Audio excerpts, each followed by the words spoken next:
State's Exhibit 73 in this picture. I handed you what's been marked for identification purposes as State's Exhibit 77. Could you look at that document? Yes, sir. Okay. And if you can look inside there, is that a note that has what appears to be two different handwritings on there? Yes, it is. And was that note found inside that apartment? Yes, it was. And specifically, was that found in this room that we're looking at? Yes, it was in the counter area of that divide between the dining room and the kitchen. And was that item seized and given to the lead detective, Detective Falk? Yes, it was. Your Honor, this time I move to enter State's Exhibit 77 today. That'll be received. Detective, could you read that document and indicate how it's dated? Yes, I can. The document is dated initially 6/13/11. The 6 is marked through and the number 7, and then it looks like a LA signature next to that. So 6 is marked through with the date 7/13/11 now showing on the document. And it reads, I, Laura J. Ackerson, for the sum of $25,000, agree not to pursue custody of the 2 minor children, Grant and Gentle Hayes. I am not surrendering parental rights, but I do consent to leaving them in the sole custody of their father for now. Further, I agree to drop all pending litigation against their father in the Lenoir County Family Court. And in another handwriting that appears very different than that statement reads, by notifying counsel John Sargent of our arrangement, less the monetary compensation, I understand that I will be able to see my kids when I want to at the discretion of their father, dated, or correction, signed Laura Ackerson, and again with the date 6 marked through 7/13/11 with the letters LA next to the date. Correction. That date is only on there in one place, is that correct? That's correct. And that date says June 13th of 2011, and the 6 is crossed out in place of the 7. That's correct. And to summarize that note, it says that Laura Ackerson, in exchange for $25,000, is agreeing to give up custody of her children and drop the custody suit. That's correct. Thank you. After you retrieve that note and continue your investigation, did you have occasion to talk to Lauren Harris? I did. And that was a person that worked at Monkey Joe's. That's correct. And did you speak to some other friends of Laura Ackerson? I did. Did you speak to Heidi Shoemaker? I did. And did you speak to Barbara Patty? I did. And did you also acquire some financial records? I did. On that Friday, July 22nd, did you follow up with some of those financial institutions? Yes, I did. And the next week, on the 25th, which I guess was that Monday of the following week, did you execute a search warrant? I did. And what was that search warrant for? The search warrant was to gather DNA from the 2 surviving children, Grant Hayes IV and Gentle Hayes. And at that point, what was the point of getting DNA from Grant IV and Gentle Hayes? There were body parts that had been located at this time in Texas. The identifying features as far as head and skull had not been located, so we were moving towards doing a DNA match of those remains with the surviving children. And did you get those swabs from the children? Yes. On July 26th, did you conduct some further investigation in this case? I do not indicate. I indicate I concluded on the 25th. Okay. At some point, did you go to 3810 Doycope Road? Oh, I'm sorry. Yes, sir. About some blood in a stairwell? That's correct, on the 26th. And could you just tell the jury about what happened?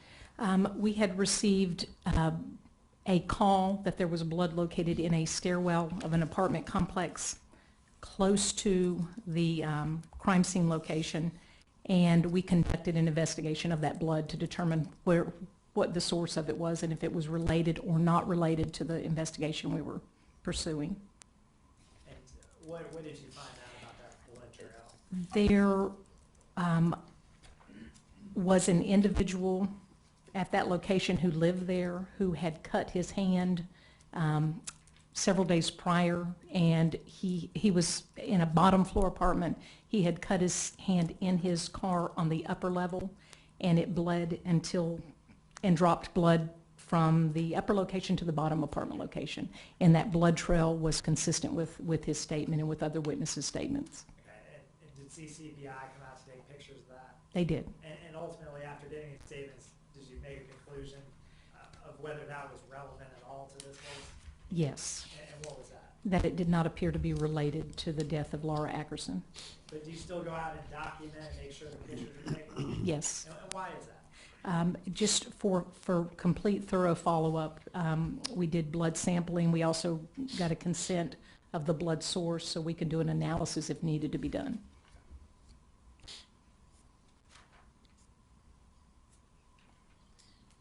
Why was getting financial records important to you? It's part of an investigation. It really does give us a trail if the victim was using her cards, if somebody else was using their cards, if suspects in this case, places they have gone, items they had purchased during the course of this investigation, both before, during, and after the investigation, become very important. And with regard to Laura Ackerson's financial information, did you find that any of her cards or any of her accounts had been accessed after the time that you believe that she had died? I did not. Nothing further, Your Honor. Thank you. Mr. Gaskins, do you have questions? Yes, thank you, Your All Honor. right. Good afternoon, Detective Brown. Good afternoon. One of the first things that you did, I take it, in this, when you became a part of this investigation, was go to the apartment complex where Laura's Ford Focus had been found. That's correct. And did you participate in any way of the search of the vehicle? No, I did not. You mentioned that you were able to determine that both Grant and Laura Hayes had previously rented. Grant Hayes and Laura Ackerson had previously rented an apartment in that apartment complex in 2009. Yes, So clearly Grant Hayes was familiar with that complex. that's correct. Now, when you talked about doing a canvas of the neighborhood, Yes, and what that involves is literally going to each house, each apartment in the area, to try to determine, is there anyone here who has seen anything? Is there anyone here who's heard anything? You're trying to locate witnesses, right? that's correct. And how many people would have participated in the canvas of the area where the car was found? During the time that I was involved in the search, there were 5 detectives total from my unit that were involved in that canvas during the time that we canvassed. And I take it that you found no one over there who had seen anything, or heard anything, or knew anything about the vehicle being parked there. Correct. And did you talk to the individual who owned the car that was parked next to the Ford Focus? I did not. Do you know if anyone else talked to that person? I'm not aware of anyone identifying the car parked next to it, and I know I did not have that conversation, so I'm not sure. Now, when did you do anything else in the way of investigating over there at the apartment complex where the car was located? The only other activity that I was engaged in is there were several storage units that occupants that rented apartments there could rent, and I was able to search several of those that were vacant just to make sure there was nothing located in any of those. And that information, again, was forwarded to Detective Falk and that team. And nothing was found in any of those storage units? No. Now, when your investigation switched across the street to the Woodville Glen apartment, did you also conduct a canvass of the people that lived in the neighborhood? I did not. I was called to engage in a search only. I was not asked to do a canvass and did not participate in a canvass. Do you know who did participate in that canvass? No, I do not. You were, let me ask you this first. Before you execute the search warrant on the apartment, what do you do to protect the crime scene? If that's a crime scene, what do you do to protect it from being contaminated? Prior to entry into a crime scene, is that what you're asking? Prior to the execution, which is the knock at the door, announcing that the Raleigh Police Department is at the door, and reading of a search warrant. There's which I did not involve myself in the entry, but typically there's a initial entry to make sure there's no occupants for safety of those that are going to be searching. Once that has been established that it is a safe unit, it's secured, and CCBI typically is called at that point to come in and do an initial photographing of the scene so nothing's disturbed. So the very first thing is that you is to take photographs of this area so that you can document exactly how it appears later. That's one of the first things that are done. And then when you actually physically enter the premises, do you do anything to protect or to prevent the transfer of evidence from the outside to the inside? We do, and every scene is different. In this case, we wore gloves. There was not the need for the booties and the footwear and the clothing gear. We wore gloves to prevent contamination in the scene. Latex gloves. Latex. Now, did you become aware during the time that you were participating in this search that Amanda and Grant were making plans to move to Kinston that week? I was not aware of that. So no one mentioned that to you while you were conducting your search? Objection, that assumes facts, not evidence. It's the same, stay in the form.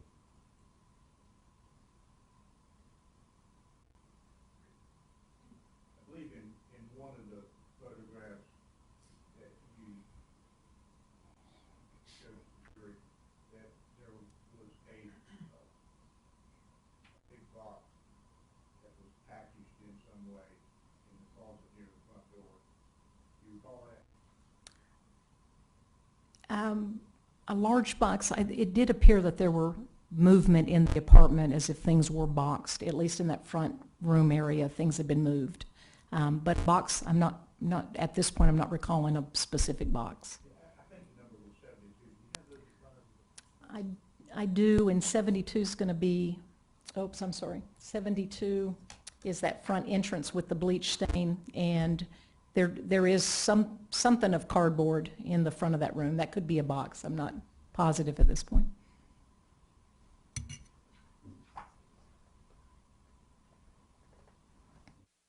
Look at, I may not be, I may have not directed you to the right number. Look That was 74, I'm sorry. I'm sorry? Look at 73 and see if you see packing boxes in that photo. In 73, there are, it looks like unused cardboard that would be, once expanded, would turn into packing boxes. I think that's the one. Okay. Now, you were assigned to search that back room, which seemed to be more of a storage room than probably any other you said not have. Yes, That's where you found that Apple receipt, yes. right? That Apple receipt was for the purchase of an Apple adapter cord. I probably have one right here, if I can untie all the knots.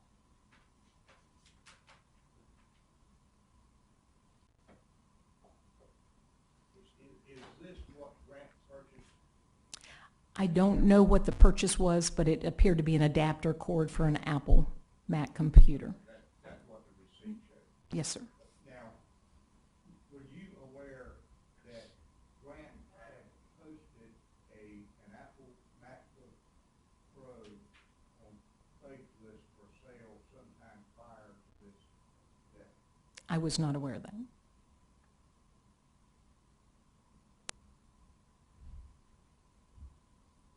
When he purchased this adapter cord, he paid cash for it, didn't he? I'd have to look at the receipt to see if I could. I don't have that.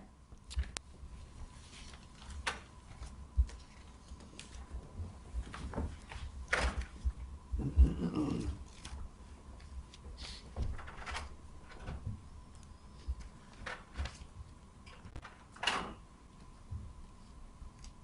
I apologize, I don't remember the numbers of these various deals, but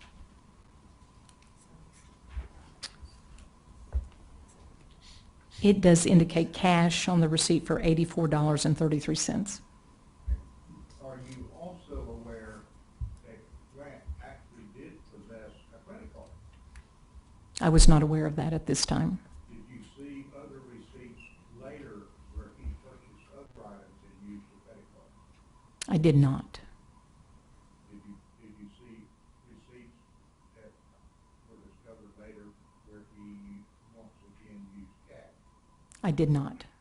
Is this the only receipt that you've seen in this investigation? Yes, it is.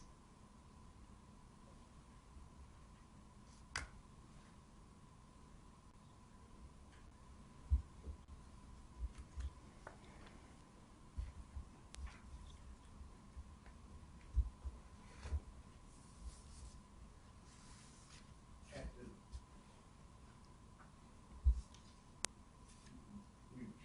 we've been shown a video, well, of Grant while he was at the Apple store. And you recall that? I do. He was there with the two little boys. Correct.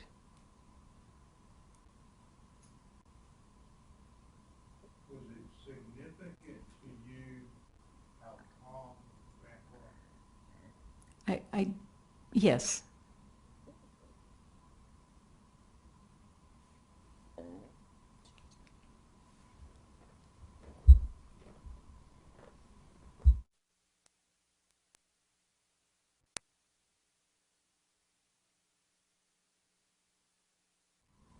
While you were at the apartment, you indicated that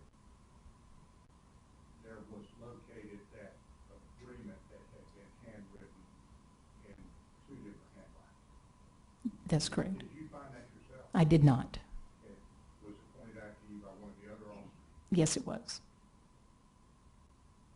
Do you recall if during that search, you or any one of the other officers found a manual or a reciprocating skill saw?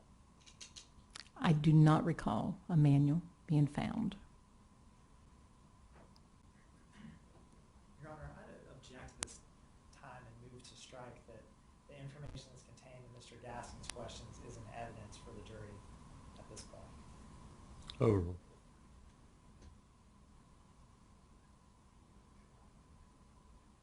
You also indicated that you did a search of financial records. That's correct. Correct me if I misunderstood the extent of the search that you did. Were you looking only for the financial records for Paula Ackerson? No, what I was tasked to do was to look for any financial records for Laura Ackerson, for Grant Hayes, or Amanda Hayes. And that was, I initiated the search warrant that allowed us to access Equifax and some other banking information, and that was the extent of what I did in the search of financial records. I just initiated that search. Did you actually obtain records? I did not. You just started the process by which those records could ultimately end up in the hands of someone else, presumably to take the fall. That's correct. You're not in a position to identify any financial records that would ultimately. No, I'm not.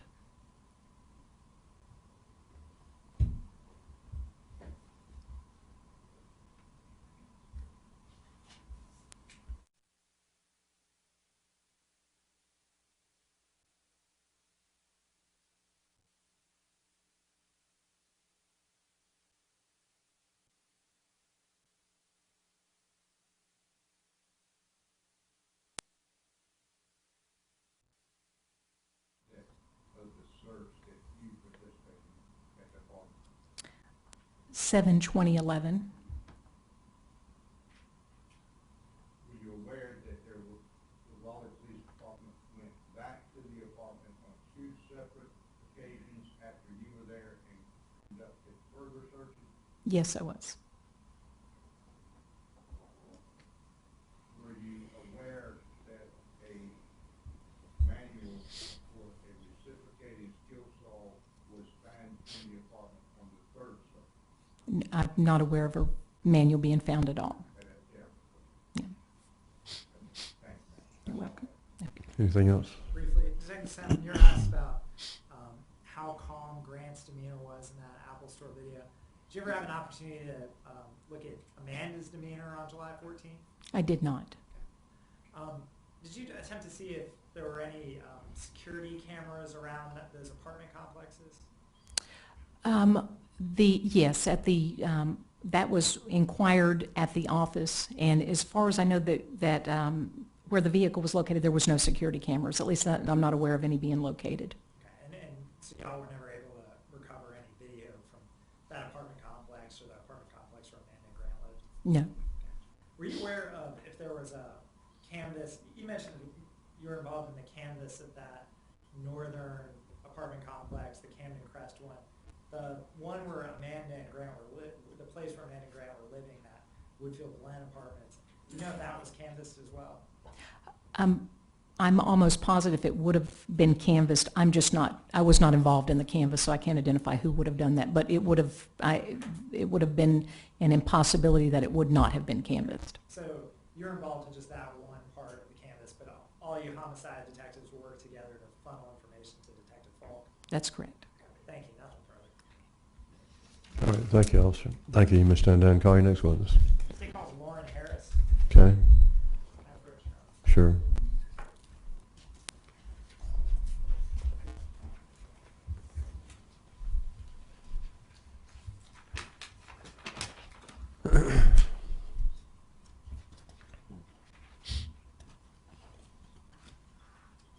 Ms. Harris, come around and be sworn, please. If you remain standing, put your left hand on the Bible, raise your right hand, and face the clerk, please.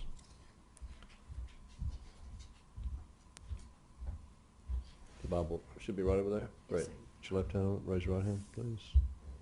You solemnly swear the testimony you give this court will be the truth, the whole truth, and nothing but the truth, so help you God. Yes, ma'am. Thank you. Thank you, ma'am. If you'll scoot up real close to the mic and speak right into the mic, please. Thank you. Yes, sir. Go ahead. ma'am, could you state your name for the record? Lauren Harris.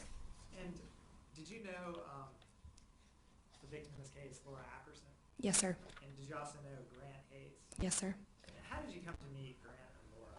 I met Grant several years ago. He was playing at a restaurant that I frequented. Shortly after that, I met his girlfriend, Laura. Okay, and what restaurant was that? Sinelli's at North Hills? And do you still work at a restaurant? No. Where do you work now?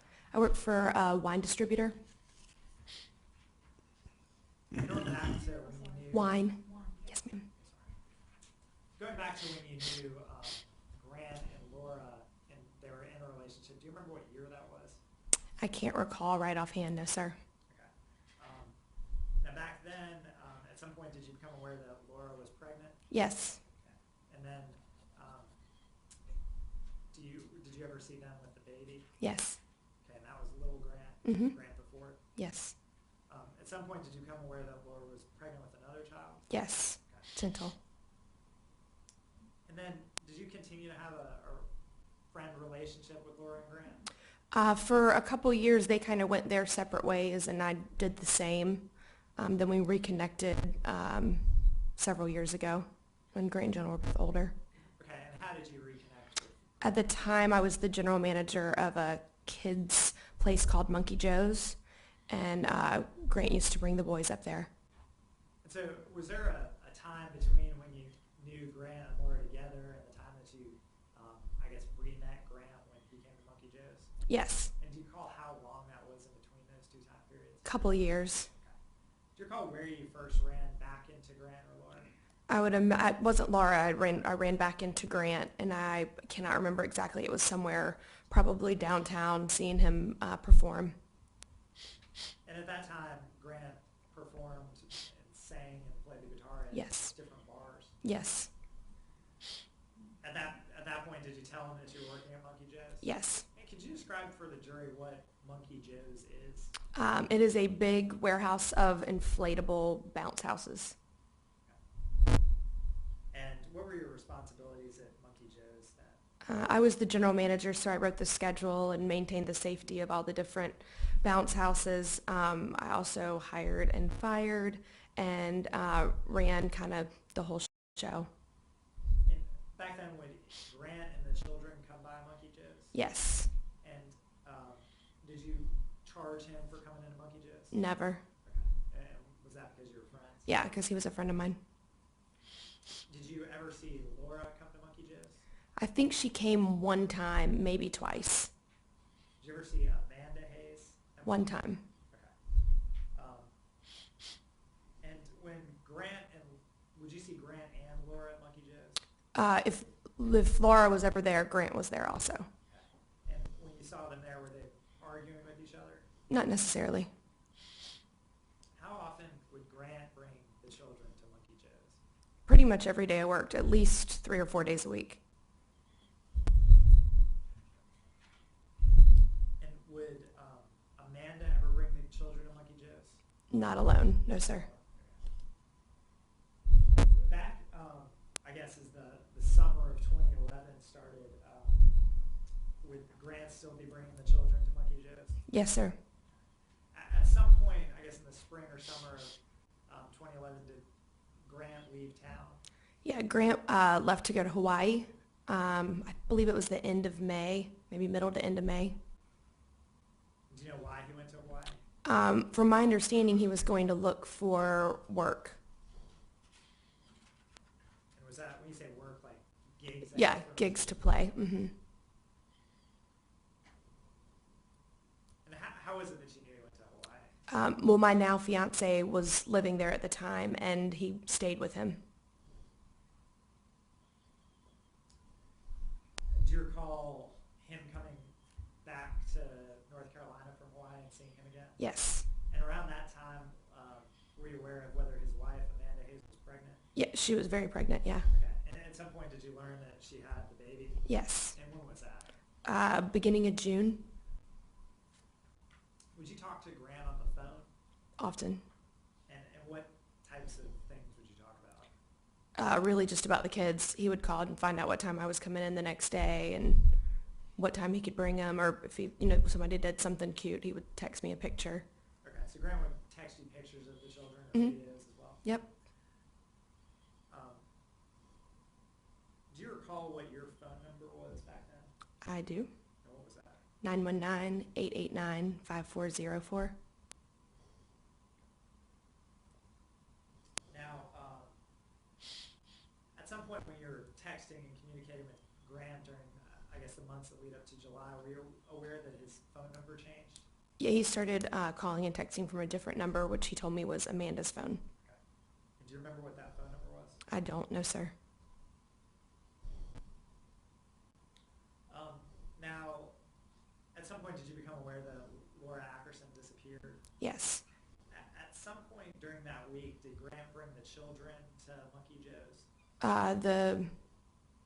I believe the Tuesday before she disappeared. So Tuesday, July 12th, Grant brought the children to Monkey Joe's? That would sound right. Hmm. Anything out of the ordinary happened that day? Not that I know of.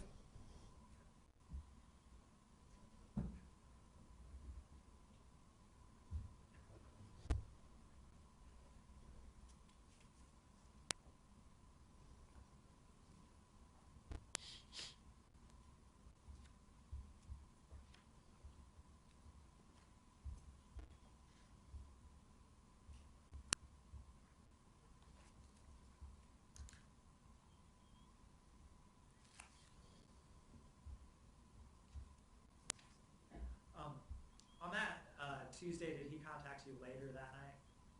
I believe so. I believe he texted me again to find out my schedule for the next day. Okay. And did you tell him what your schedule was? Yes. And did you know why, I guess by him texting you about what your schedule was for the next day, did you presume that he wanted to bring the kids by on that Wednesday? Yes. Did he say that anyone else was gonna come that Wednesday to Monkey Joe's, the children? No, sir. And then the next day, did you hear from Grant? I texted him 3/4 of the way through the day because I still hadn't seen him or the boys and hadn't heard anything from him. Okay. And did he text you back? He did. And what was to the best of your recollection, what were those texts about? Something along the lines of something had come up and they were busy or something like that, saying that they wouldn't be able to make it, but he'd get a hold of me the next day. And then after that afternoon where y'all texted back and forth, do you recall when the next time was that you heard from him? I don't, not offhand. At some point later that week, did you see the children again? Yes. And when did you see the children? I want to say it was Thursday. So I did hear from Grant Thursday morning. He had said that he was going to, that someone else was going to be bringing the children. Okay. And did someone bring the children by on that Thursday? Yes, sir. And who is that person? Shay, And who is Shay? Amanda's daughter. Okay. Had Shay ever brought the children to Monkey Joe's before? Not that I recall.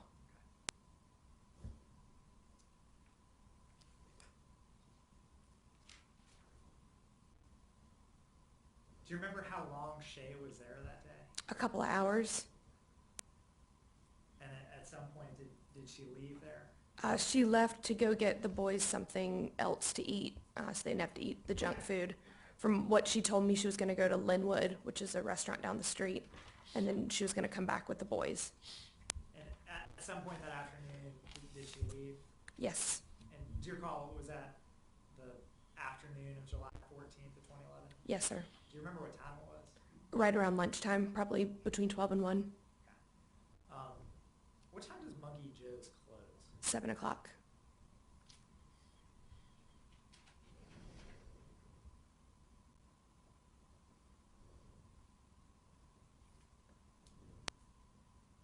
After you saw those children with Shay on July 14th, did you see them again? I believe I did. Okay, when was that? A couple weeks later, maybe. And at some point, did you call Grant in the weeks later?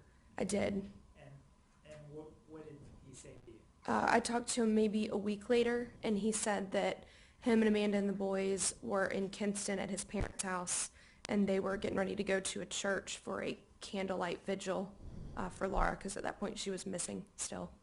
And when was that in relation to when Laura went missing? Maybe a week later. Okay, so July 20th is a week from Wednesday? Is that That's probably about right, somewhere around there. Did you hear anything in the background? No, It sounded like he was in a car. it didn't sound like that. I couldn't be sure. Nothing further. All right, questions? Thank you, Your Honor. Ms. Harris, were you and Grant friends? We were, yes, sir. You consider yourself to be friends?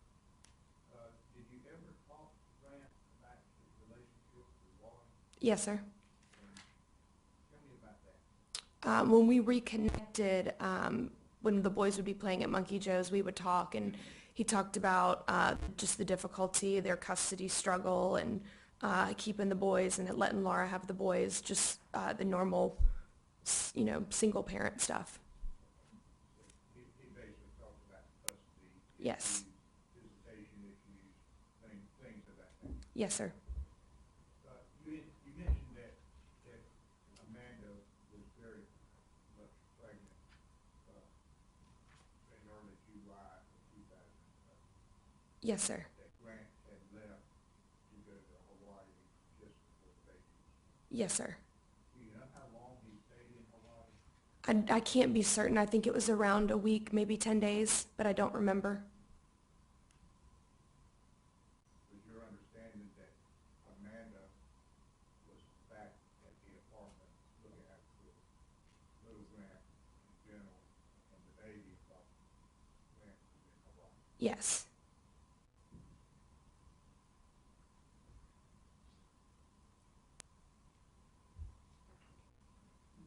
Let me just clarify something. I think you probably answered this,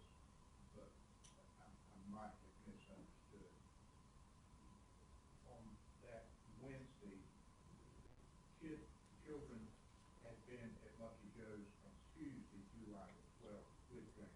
Yes, sir. Had plans been made for him to return to Lucky Joe's with the boys on Wednesday the 13th? Yes, sir. What time were they supposed to be there? We didn't ever set a time. It was just, he would usually text me when he was on his way so I could come out to the car and help get them in. Okay, so no specific time had ever been arranged? No, sir. But at some point, he texted you or called you and let you know that the plans weren't working out and that they weren't coming back. That's correct. Yes, sir. And Monkey Joe's closes at 7. Yes, sir. Did you work right up until 7 o'clock? Yes, sir. Wednesday? Yes, sir. Did you hear from Grant again that day? Not that I recall. No, sir. When, I believe you did one or two occasions that Laura brought the children to Monkey Joe's by herself. No, Grant brought and she met them there. The two of them would be together. Yes, sir.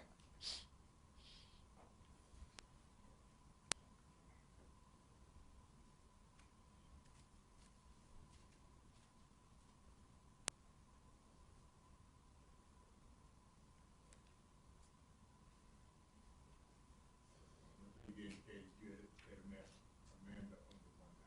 I believe that's correct. Yes, sir. That's all. Yes. Briefly, Ms. Harris, do you remember specifically the times that you called and texted Grant in between July 12th and July 13th? Do you remember the specific times? I think the Wednesday was in the afternoon, maybe around 4 or 5, probably because I was trying to start my closing stuff. Previously, did you testify in a hearing about this case? I did. Okay. Would looking at that transcript of your testimony help refresh your memory? Yeah, absolutely. Our coverage? You may. Ms.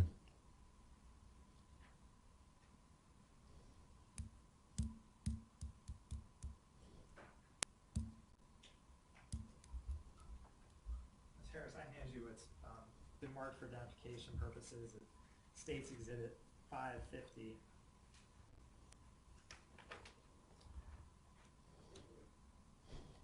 Do you recall when the first time was that you were called by Grant Hayes on July 12th?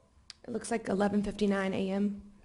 And then were you called by Grant Hayes 2 other times that day? Yes, at 1:07 and 1:18 And p.m. Looking at your testimony from the previous hearing, do you recall that those phone calls were pretty short? Yeah, it looks like one was 1 minute and 34 seconds. And that was the one at 1:07 p.m.? Yes. And then you also texted the defendant on the afternoon of July 12th? Yes. And one of those texts was at 12:14 p.m.? Yes. And then he texted you back at 1:15 p.m.? Yes. And then y'all responded back and forth that afternoon? That's correct. Okay. And then that evening of July 12th, that Tuesday, July 12th, did he text you at 10:18 p.m.? He did.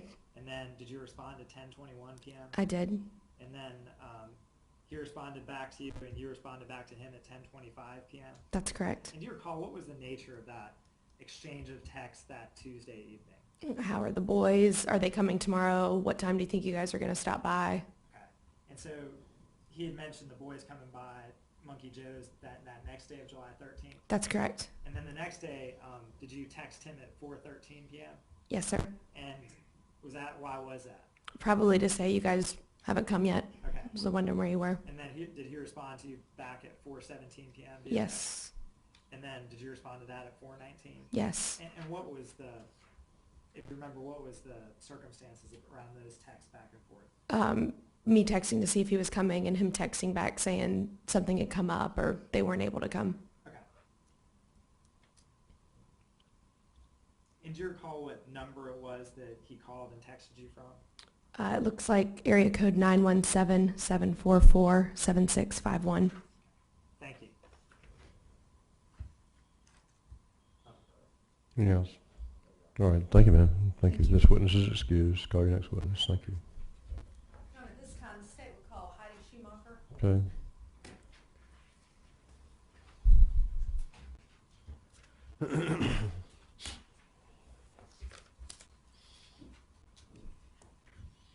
Ma'am, if you come around, remain standing, but your left hand on the Bible, raise your right hand, face the clerk, please. Do you swear the testimony you give this court will be the truth, the whole truth, and nothing but the truth, so help you God? I do. Thank you. Thank you. Could you state your name, please? Heidi Nicole Schumacher. And, Ms. Schumacher, did you know Laura Ackerson, the victim in this matter? Yes. And, what was your relationship with her? She was my best friend When had you, met Laura Ackerson for the first time? when I was 19. And would that have been in, 2004, 2005? 2004. And what were the circumstances where you first, met Laura Ackerson? We met at Applebee's. And were you both employed there at the time? Yes, that's correct. Did you continue to have a friendship kind of from that point forward? Yes. And,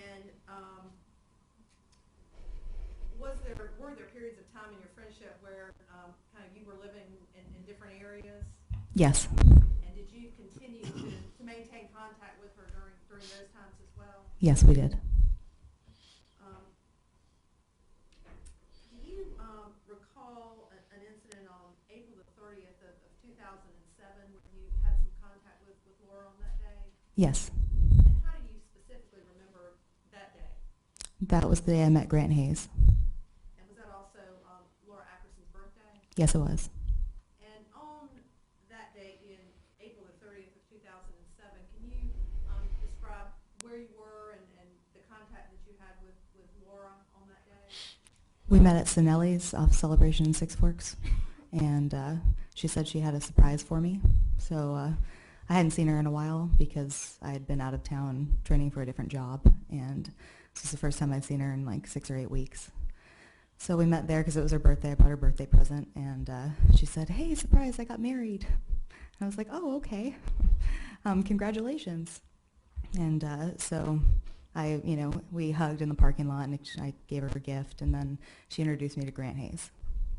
And did she introduce Grant Hayes as being the person that she had married? Yes. Now, you indicated that you were best friends, and so were you surprised when she gave you that news? I was very surprised, yes. Had you met Grant Hayes before that day?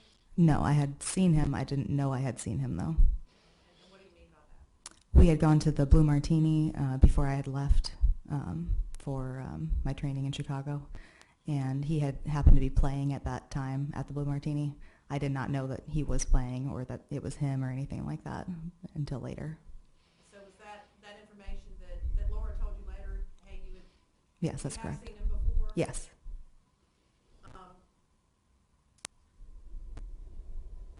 With regard to Laura telling you that she had got married, did she tell you when that had happened? She said it was that day on April 30th because it was both of their birthdays.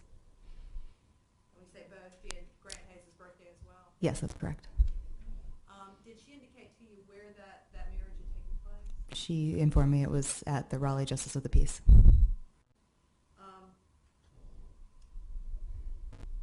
From that point forward, I know you indicated you had been out of the state doing some training. Did you continue to have contact with Laura? Did you continue to see her after that? After I got back? Yes. Yes. And during that time, was she living with Grant Hayes at various locations? At the beginning of their relationship, she was living off of New Hope Road in a complex off there. And was she living there with Grant Hayes? I was under my impression, yes. And during the course of kind of time as it went by, did she move to different locations with Grant Hayes? Yes, multiple locations. Were they all here in the Raleigh area? In their entire relationship? No, just during this next year or two. Yes. At some point, did they move out of the Raleigh area? Yes.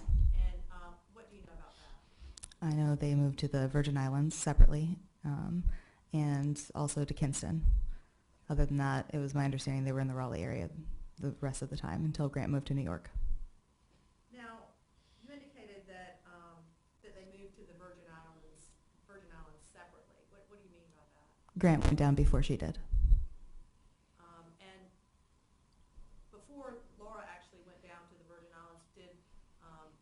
was there some discussion about her leaving Grant? Yes. And was that something that you were involved with? Yes. And how were you involved in that discussion? Or I was encouraging her to leave Grant. and prior to that time, had you been aware that there were some issues in the relationship between Laura and Grant? Yes. And was that information that you received from Laura as well as things that you yourself saw? Yes. You indicated that you, at this point, had Laura already had Grant before? Grant Fourth, yes. And so was he a baby at this point? Yes, he was. What happened with regard to the decision whether or not to leave Grant Hayes at that point? I'm sorry, could you rephrase that? You said that there was some discussion with Laura and you were encouraging her to leave Grant Hayes? Yes, you're asking for a reason?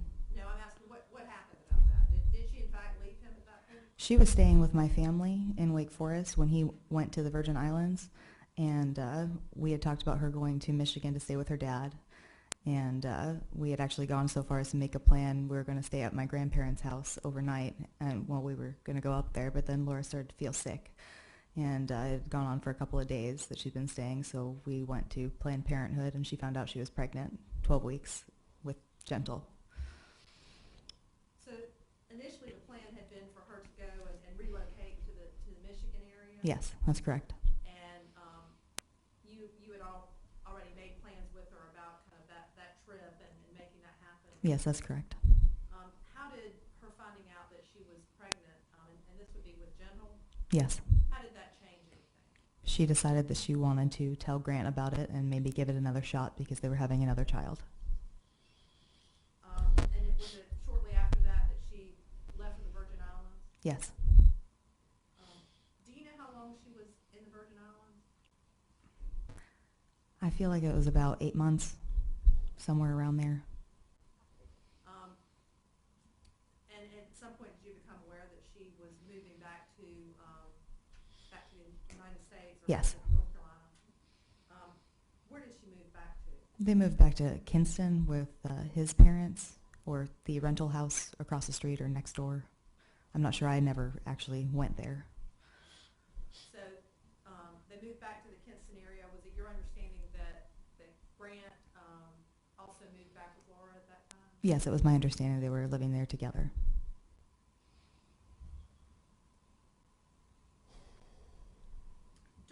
During that time, did you continue to maintain contact with Laura when she was back in the Kinston area? Yes. And I know you said that you didn't visit with her there in Kinston, but No. How would you communicate with her? We would communicate via, text message, email, or phone conversation, or IM chat, or G-chat. And were you at that point living in the Raleigh area? I was living in the Wake Forest area, yes.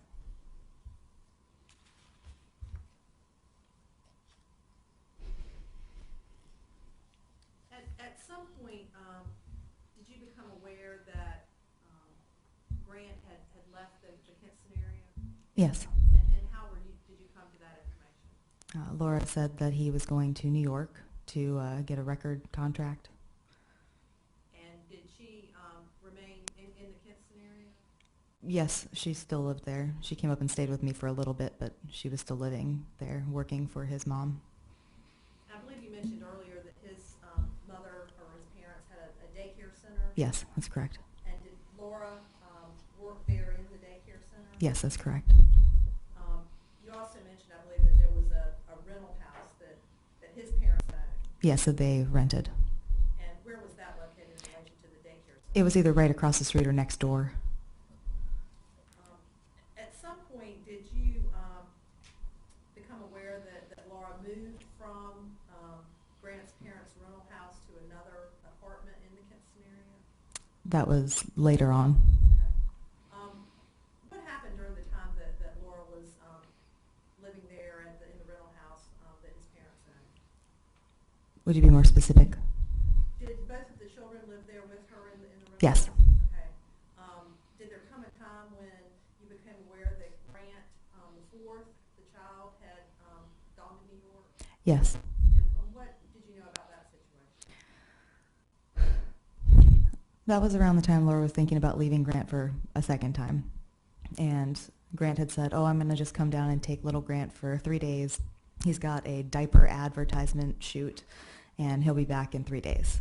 And I advised Laura not to let him take their son up to New York because she was never going to get him back, and she decided against it and let him take little Grant. And obviously, she did not get little Grant back. And did she express to you any frustrations or Yes. concerns that she had about that situation? Yes. Did she take any action following that to try to get Grant back? Yes. She filed a motion for custody. I mean, Grant the fourth back, the child. Yes, little Grant. She filed a motion or a custody motion.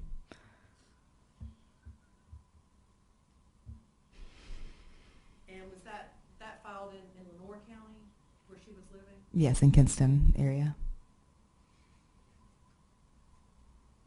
And at the point where she filed that paper in the Kinston County, Lenore County area, was Gentle still with her? Yes. And what happened with regard to the custody of those children? Well, he filed a counter motion, an ex parte order against her, which removed Gentle from her custody immediately.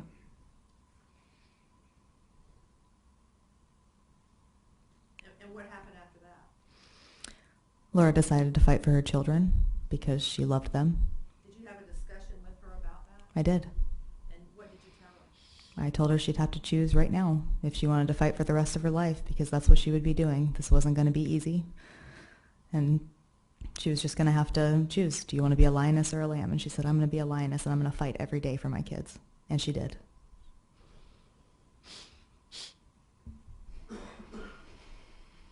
In terms of kind of the step that she took after she let you know that she was going to fight for her children, what was the next step? Were there further court proceedings? Yes. And were you involved in either attending or advising Laura with regard to the court proceedings? Yes. How were you involved in those? I was a character witness for her.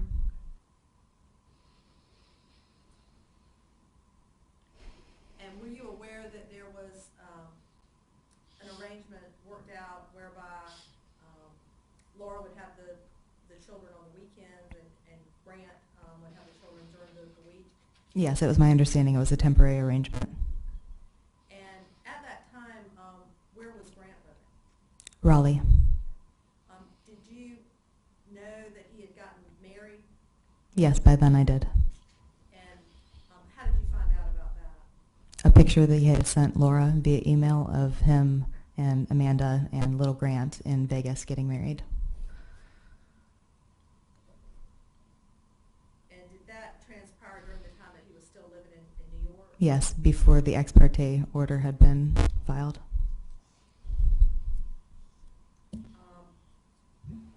You had testified earlier that Laura had told you way back in 2007 that she and Grant had gotten married. Yes, that's correct. What was her reaction when she got a photograph of Grant and Amanda getting married in Las Vegas? It was my understanding that that's when she found out she was never really married to Grant Hayes. And what do you mean by that? He had told her when he sent her the picture that they were never married because he never signed the marriage certificate. And so the time that you knew Laura from 2007 until, and this would have been in 2010. Yes. Is that right? During that time, did she believe, according to what she told you, that she was married to Grant Hayes? From what I saw, yes.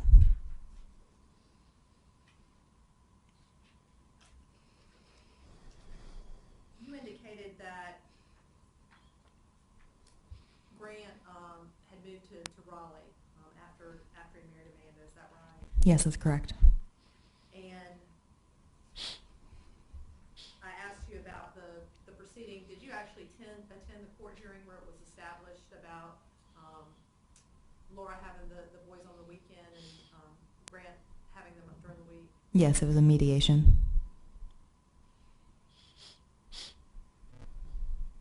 And you testified you understood that to be a temporary arrangement? Yes.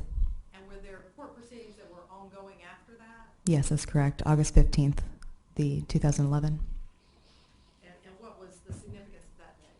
That would have been the date that the actual hearing was for the custody arrangement. And prior to that, were you aware that there was a psych evaluation that had been ordered by the court? Yes. And did you know that Ginger Calloway had been the court-appointed psychologist that had been directed to basically perform that evaluation? Yes. And did you participate yourself anyway in that evaluation? Yes. And what was your involvement or participation? As a character witness, I spoke to Ginger Calloway. I also met with her when Laura brought the boys for their individual sessions. I also forwarded her emails and response statements to a contempt motion, so she had that on file. And was that, when you say email and responses to a contempt motion, was that information that you had prepared in your role as a witness in those hearings? Yes, that I thought was relevant to the case. And you shared that with Dr. Calloway? Yes, I did.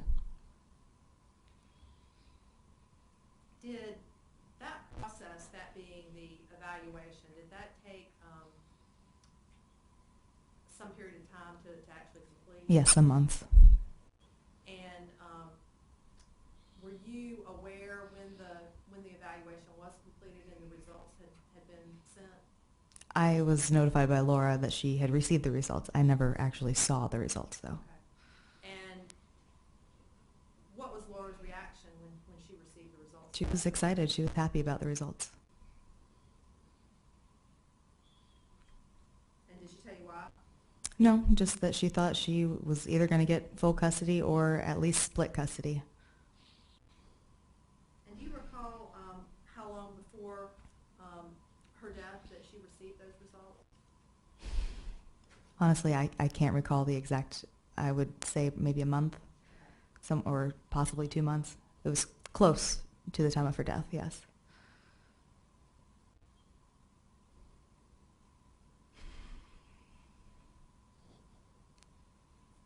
Were you aware, kind of during the pendency of the child custody matter, that Laura was keeping detailed records of her interactions with the boys and with Grant and Amanda? Yes.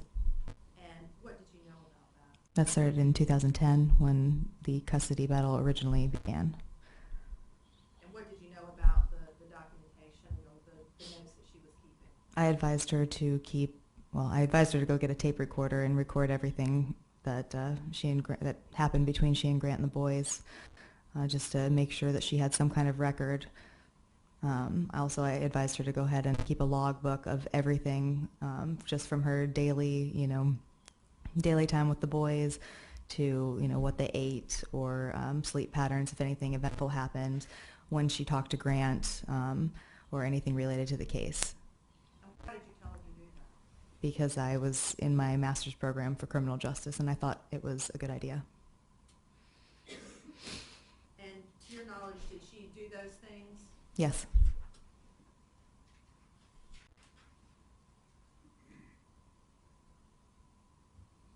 Were you aware of the exchanges that would take place at the Sheetz gas station in Wilson with regard to the kids? Yes.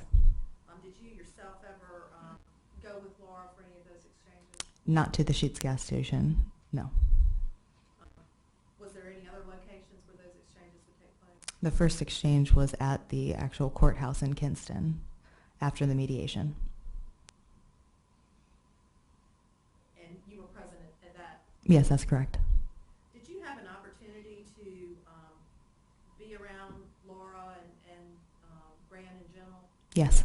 And how often did that happen? After the mediation, Yes.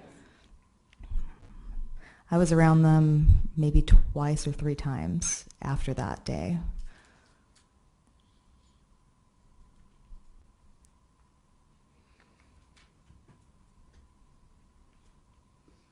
Did Laura ever express to you any concerns that she had for her safety? Yes. And what concerns did she express to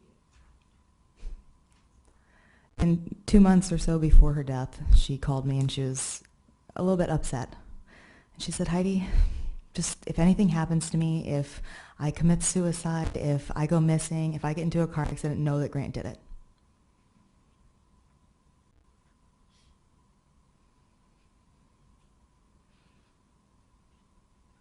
And did you have any concerns for your safety as Laura's friend related to the events that were going on?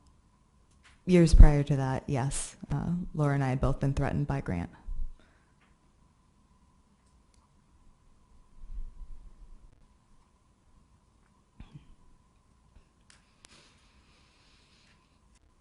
How did you find out that Laura was missing? I found out on Monday the 18th of July, 2011, from Mike Rivera and Siobhan Mathis. And who's Mike Rivera? That was a previous employer of Laura's. And Siobhan Mathis, Was her partner, a business partner at the time of her disappearance. and had you known Siobhan prior to that time? I had never met her, but I had known of her. And was that through Laura? Yes. And on the 18th, that Monday, did Siobhan Mathis actually make contact with you? Yes. And did she call you? Yes, I was the emergency contact that Mike Rivera had on file as her previous employer, as Laura's previous employer. And so Mike and Siobhan both contacted? Yes.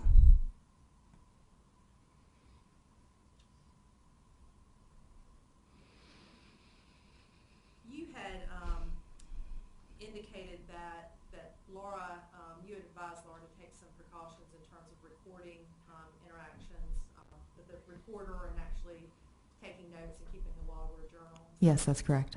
Did you also have some discussion with her regarding emails and documenting emails? Yes.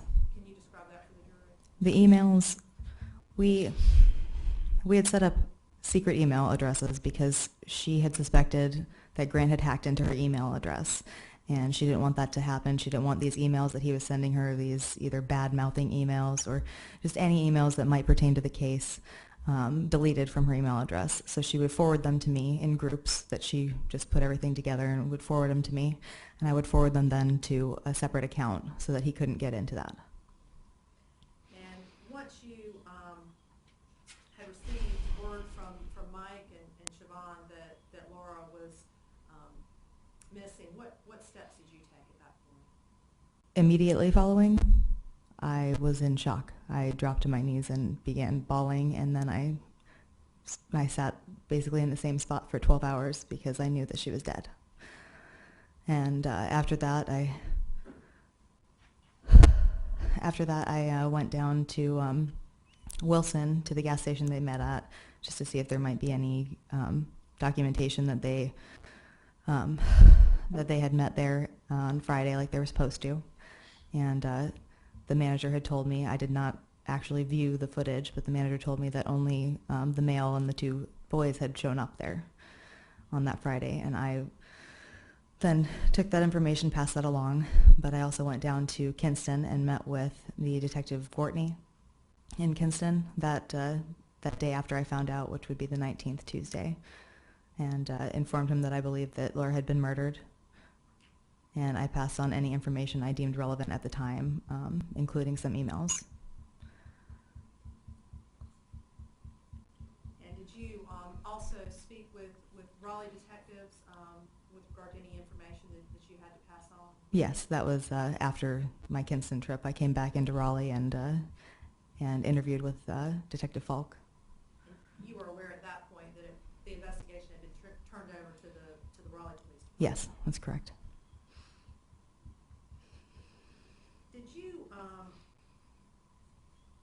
know that Laura was planning to come to the Raleigh area on the 13th? No. Did she normally contact you every time she came to Raleigh? Normally, pretty consistently, yes. Okay. And would you all on occasion get together when she was in the area? Yes. When had you last spoken to Laura? I spoke to her on the 13th. And what was that a telephone call or email? No, that was an email.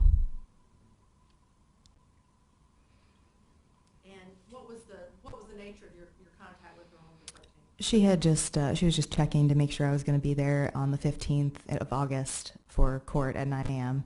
As a character witness, I informed her that I had already taken off work and that yes, I would definitely be there, and she asked me about Charlotte because I was going to go down to Charlotte, and she asked me to pick up like magazines for her and stuff because she was thinking about pitching some advertisement ideas for like big city magazines, and let's see what else. I mean, we just basically told each other that we loved each other, and that's it. And so she, the first part of what you said was that she was checking to make sure that you were available and ready to testify in the court proceeding on August the 15th? Yes. And you had told her that you were and that you'd already taken off work? Yes, that's correct.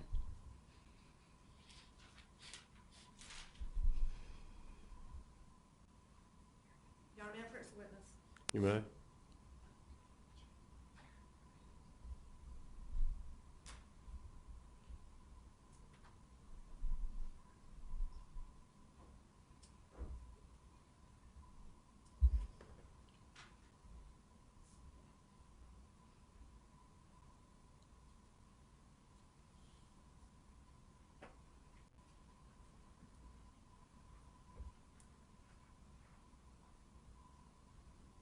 Ms. Schumacher, I'm handing you what has been marked for identification purposes as State's Exhibit Number 5, and ask if you'll just take a minute and look at that.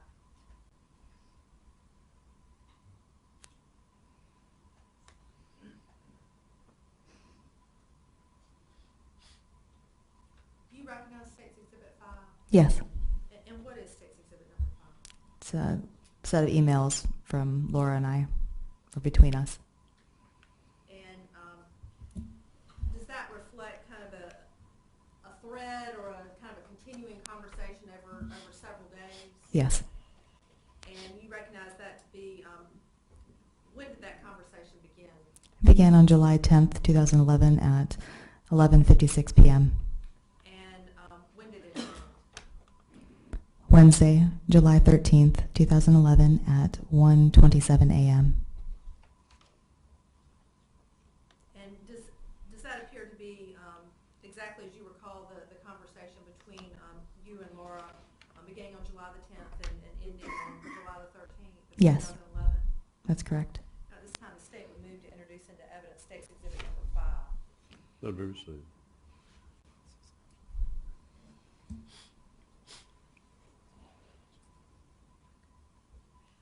With regard to that response, can you start on, or that exhibit, can you start on July the 10th and describe for the jury and refer to that and tell us how that conversation began and who said what?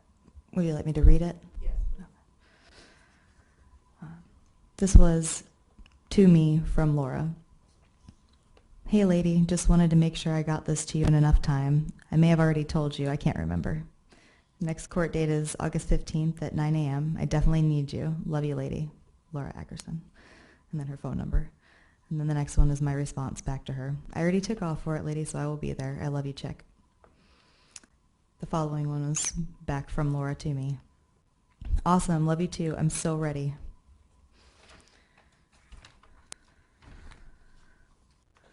And Laura again to me. Hey, lady, what's the word on you with Charlotte? And I was responding, hey lady, I'm headed down this weekend to look for jobs. So she replied to me, awesome, can you pick up any magazines you see around? I'm talking whatever you see at the library, shopping, wherever. I'm thinking about pitching a mag in a big city and want to see what they have out there already.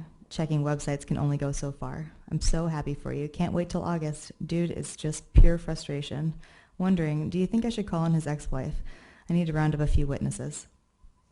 Then I responded, hey girl, I'm so tired right now and I'm going to sleep, but yes, I think you should get in touch with his ex-wife. Yay for Charlotte. I love you, chica, and I will be there for the court date. Love you, girl. Good night.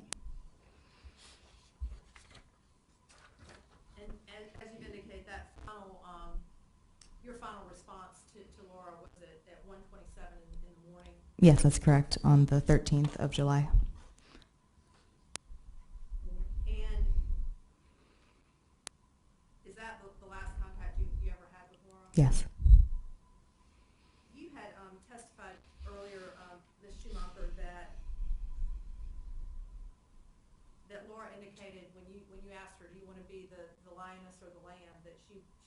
responded that she wanted to be the lioness and fight for her children. Yes. Did that waver during the time that you knew her up until July the 13th of 2011? Never. Was she doing things to prepare for those children coming to live with her? Yes. And what kind of things was she doing? And she had a wonderful home set up for them. She even had pictures of her and Grant together, Grant Sr. together in their bedroom, so that the kids would always feel loved by both their parents. She would go to this toy rental place, so every time they came to visit her, they would have new toys to play with. And during the time that this custody battle was going on, did you ever meet Amanda Hayes yourself? Yes. And under what circumstances? The first time I met her was at the mediation. And did you have any real contact with her? Just polite conversation.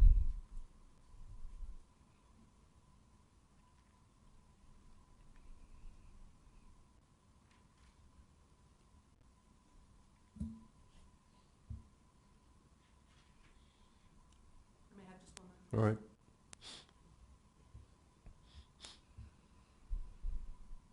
Thank you. I don't have any further questions at this time. Ms. Gasson, do you have questions? Yes, thank you. Good afternoon, Ms. Schumacher. Yes, that's correct. Correct? Schumacher. You talked a lot about Grant. I seem to recall in some previous testimony, something that you talked about, that I didn't hear you talk about today, was involved an incident, and correct me if I'm confused you with someone else, but were you involved in an incident in which it was apparent that Grant had attacked Laura? Yes. That was when they were living off Mitchell Mill Road in Raleigh, right before little Grant was born. Laura and I were on the phone, and we were having a conversation, and Grant started yelling at her in the background to get off the phone with me because I was a bad influence on her, and that she was forbidden from talking to me again. And I said, Laura, don't you dare hang up. And she goes, I have to, and she hung up. And so I, thinking something was wrong, got in my car and drove over there. And it took about 20-25 minutes to get there from where I lived in Wake Forest. And I got there, I pulled into the driveway as Grant was pulling out down the street as a passenger in a black car. And I walked up to the door, and Laura answered, and her nose was bleeding, and she had what was started as a black eye. And she was crying and just completely distraught, saying that she didn't want to press any charges, everything was going to be okay. And I tried to convince her to go to the hospital or the police, and she denied wanting to go.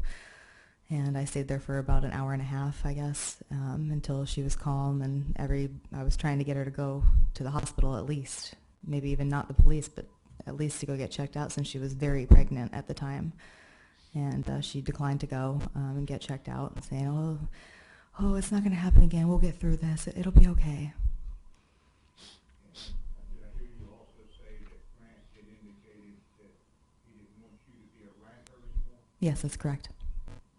Was that what you perceived to be a pattern with Grant, his attempt to isolate Laura Objection. from her friends and her family? Overall. You may answer. Yeah, I apologize. Yes, that was an attempt to isolate her. And did you also perceive that he was attempting to isolate her not only from you, but from her other friends? Yes. I'm hearing you describe Grant as a very dangerous person, Yes. a very evil person. Yes. He was someone who also was very manipulative, wasn't Yes. he? He was very controlling, wasn't Extremely. he? He was very deceptive, wasn't he? Yes. He even led Laura to believe that he had married her when he really hadn't. Yes, that's correct. Can you give me some other instances where you're aware of Grant's level of His deception or his control? But whichever, I can give you even little examples of his control being when Laura met Grant, she was this bubbly, fun blonde who just wore whatever clothes she wanted and did, just happy all the time. And before their custody battle, she had changed dramatically into a person that had the same color hair as Grant's ex-wife because he made her dye her hair. She wore only neutral tones and black colors because that is what he wanted her to wear. He controlled every aspect of her life down to who she spoke to on the phone, if she was allowed to go meet someone, where she drove, where she went shopping. That is the type of person that Grant was to Laura. in fact, you were so concerned, you went and got a concealed weapon permit yourself, didn't you? Yes, that's correct. And why you did that? Laura and I had been hanging out, I guess, in secret, and he had come out, and he had, I don't know exactly what prompted his threats that time, but he threatened to kill both Laura and I took his threat seriously and went out and got my license, my concealed carry license and a gun, make sure I could protect myself. And in fact, Laura had told you, either personally or in an email, you tell me which, that if anything ever happened to her, that to go to the police because Grant had killed her. She told me specifically on the phone, because she was very upset, that if she committed suicide, if she was missing, if she had gotten into a car accident, then know that it was Grant, that he did it.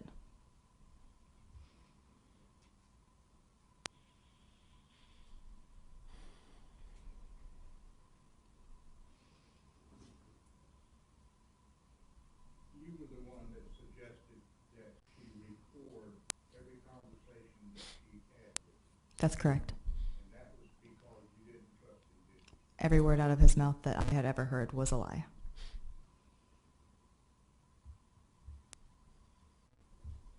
So that's correct. I did not trust him.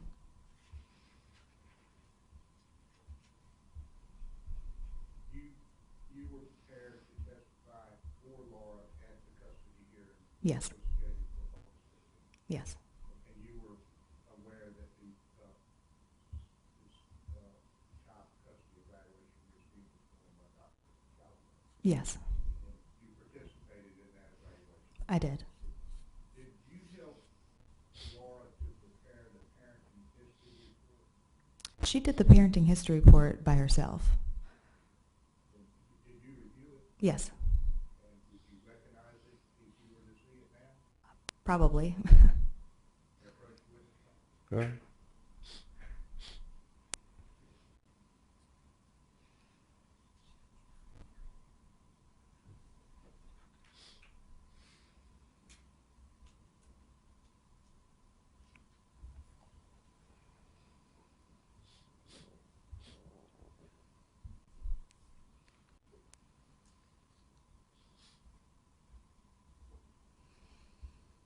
It's lengthy, just take your time and go through it as you feel necessary. Well, for what purpose? You're going to ask her if that's what she saw? I'm gonna ask her a question. That's my intention.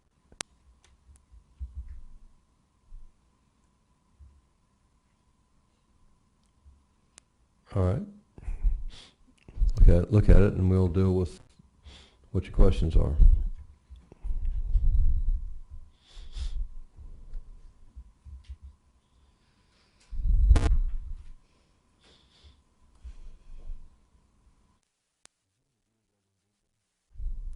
No, I've seen not it. today, but previously. Yes. Okay.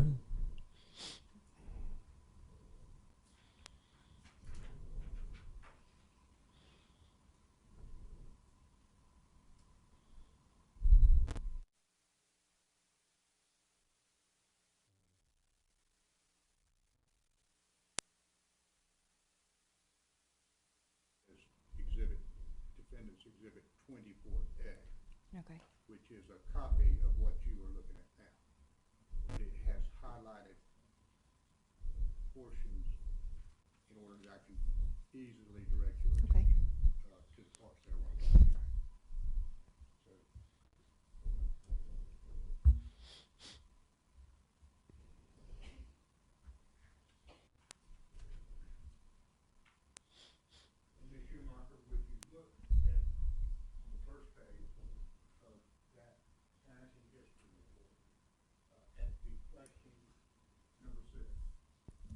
Let me call you. Let me ask y'all to step up here for a minute.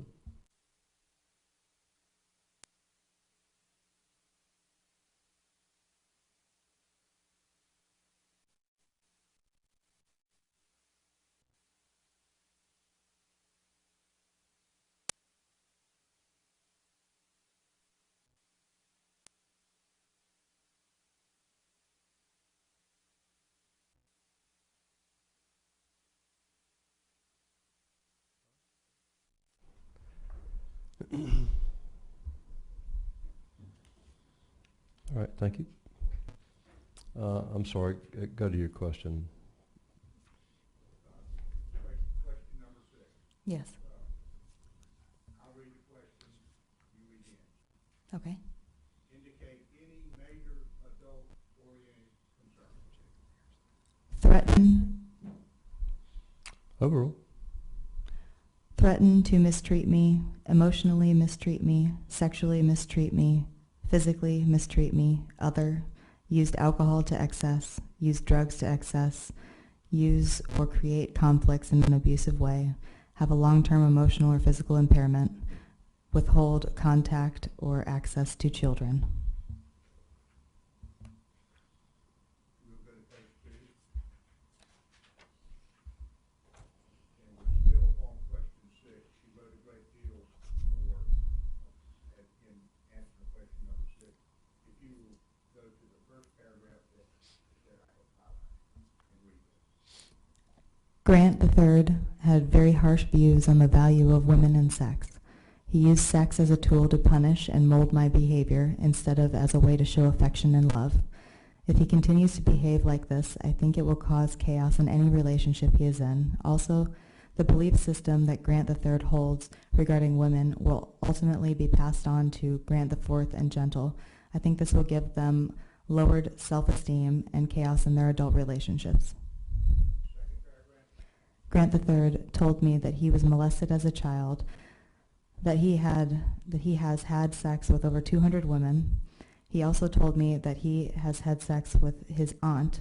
He showed no disturbance over this. This disturbs me. I don't want our children to think that this behavior is acceptable.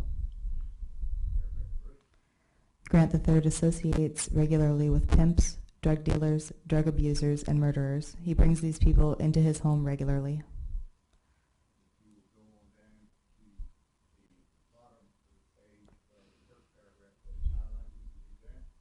Grant III appears to feel very strongly that the U.S. is run by aliens and that a government collapse is imminent.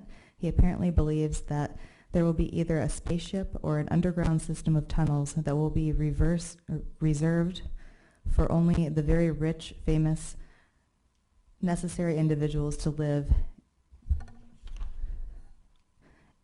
in while Armageddon happens on Earth. He is basing these fears and theories on information he found on YouTube, and from what I understand, things his dad told him when he was a child. I can provide a snapshot of his Facebook account showing his self-stated religious views to be aliens and various text messages that support this. Grant III often creates an emergency, in quotations, situation to manipulate people into doing what he wants. Grant III is very manipulative and will pretend things happened that didn't, and that things didn't happen that did. For instance, he would pretend that I was yelling at him when I was on the phone with him while he was in front of Amanda in order to appear attacked, in quotations, by me. I have witnessed Grant III behave like a bully on several occasions. On one occasion, he held a knife on a fellow musician during a gig at Jack Astor's because the musician used the word fuck, in quotations, while speaking to Grant III about his lack of timeliness on arriving to the gig.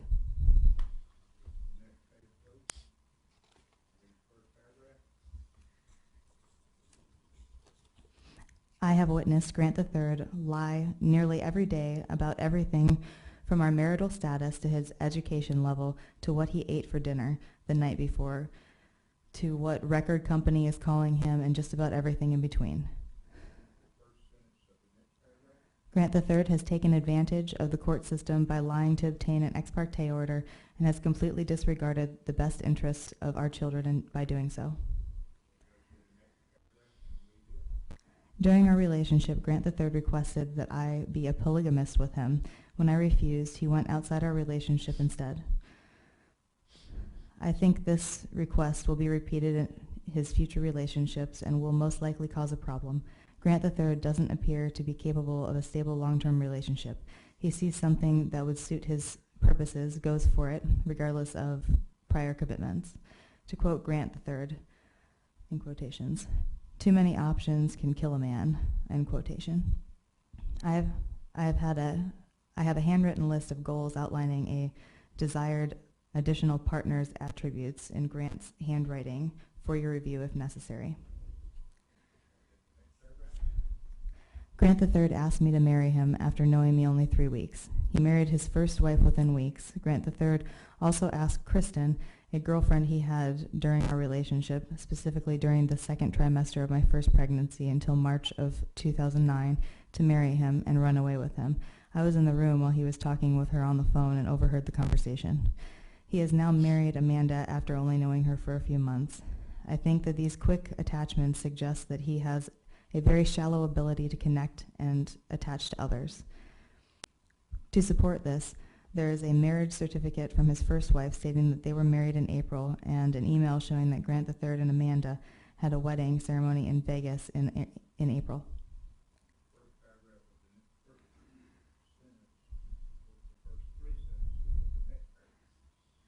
Grant III blacks out, in quotation, sometimes, and acts odd and violent. He says he has no recollection of this.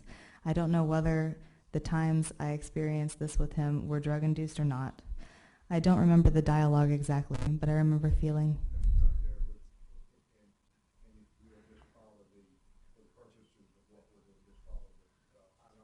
I am.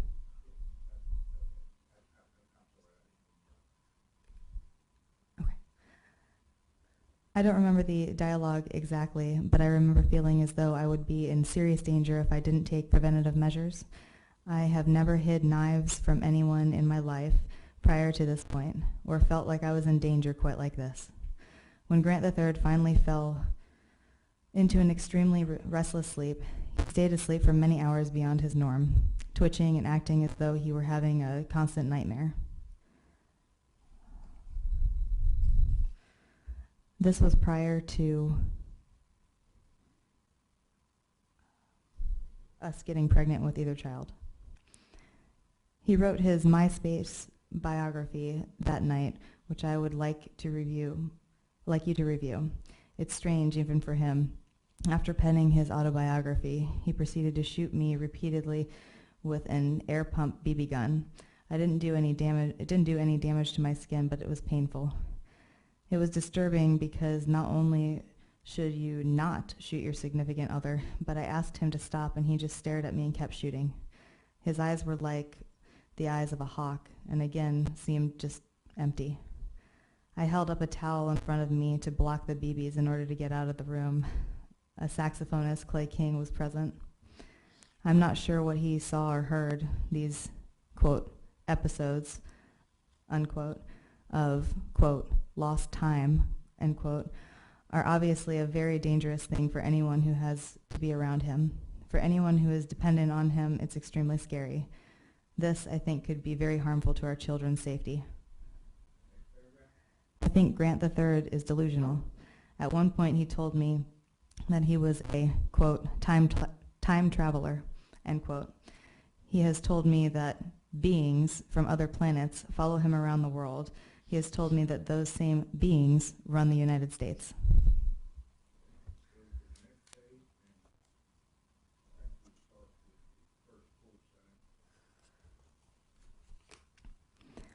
I allowed myself to be alienated from my friends and family. Everyone I knew was either, quote, really dumb, end quote, quote, too fat, end quote, or not good enough to be around us, according to Grant III. I think this attitude towards a romantic relationship, that your lover is yours, is unhealthy and a very bad example for two young men.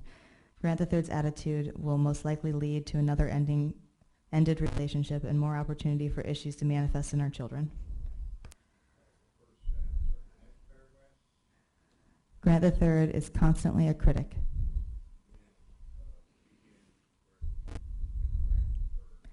Grant III encouraged me to talk to his father, or his fans, about our sex life and to brag about his penis size, something I would never even dream of bringing up with his fans.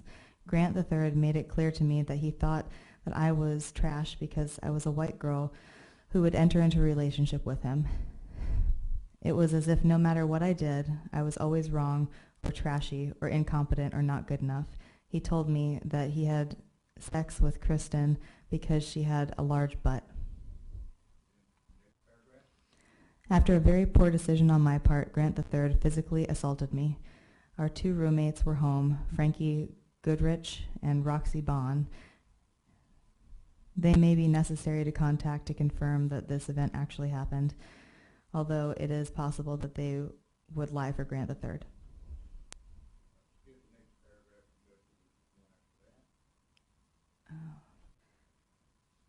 You're talking about the sentence that begins with now? Okay. After getting to know him these last few years, Grant III's character is crystal clear to me. Drawing on my experiences with Grant III, I think he married Amanda for several reasons that I don't believe she's aware of yet.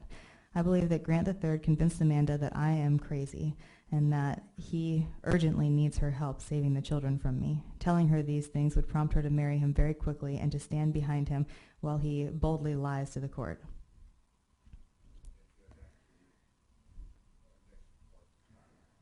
Now, because they are married, Grant III has the ability to take Amanda to court for alimony when they divorce. Amanda has a decent amount of money, says Grant III, which of course benefits him. Even if a divorce is far off, Amanda is funding Grant's career at this time, a goal he has been trying to fulfill since before I met him. Just before they were married, Grant III threatened me over the phone, informing me that he would have full access to Amanda's money soon. Quote, "Whose money do you think it is?" End quote. He yelled to me when I told him that I wasn't afraid of him anymore and that I would be fighting him in court for our children regardless of my financial situation. Over the course of that conversation, he made it clear that I would lose our court case and he would win because in the court system, the person with the most money wins. Another touch point is when Grant III said, quote, "I should just pimp her." "Nah, I won't," end quote, in regard to Amanda and Kenny Chesney. Grant III said that Kenny had a crush on Amanda while they were all three in the Virgin Islands, and I'm not quoting Grant III on this part.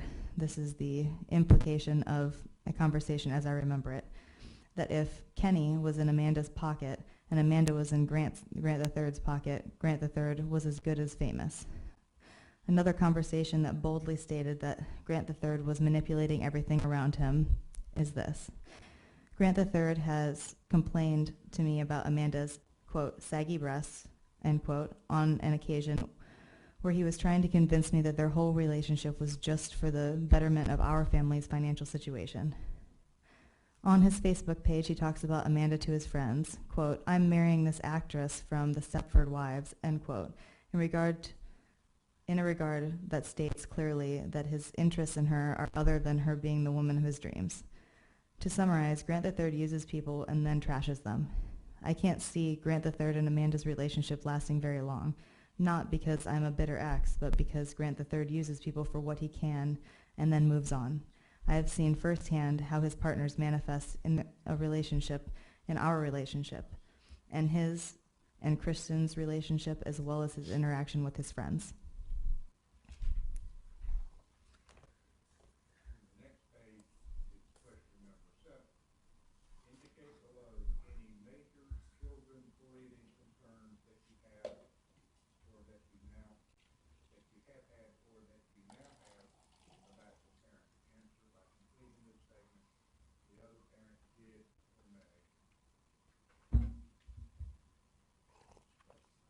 Excuse me, sorry. Laura marked, emotionally mistreat or neglect the children, physically mistreat or neglect the children, other list. Choose to be absent from the children for extended periods, have an impaired emotional bond with the children, be inadequate or incompetent to care for the children.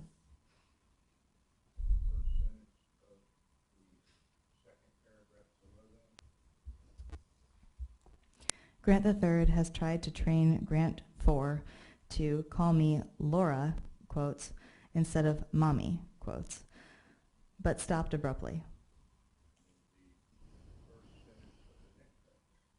Grant III may use the children to further his career. He has told many people that his children are his, quote, 401k, end quote, or, quote, retirement plan, end quote. Grant III seems to not be able to be alone. I left Grant III with Grant IV briefly from time to time, and there were always other people at our house when I returned. Or Grant III was at an outdoor bar in town, allowing several strangers to hold Grant IV. The number of people Grant IV has been held by that he doesn't even know numbers well into the 200s or more. Grant III will use the children as a bargaining chip in social relationships. He has offered, quote, godfather, quote, status to 2 convicted felons, Paul Hutchins and Samir Sangjar. One instance was to solidify a business relationship. At one point, Grant III was watching a movie with a very realistic rape scene. Grant IV, was awake and was about a year old at this time. Grant III thought it was perfectly fine to expose our child to this violence, regardless of my opinion. This type of behavior has been repeated several times with rape scenes, murder scenes, sex scenes, etc.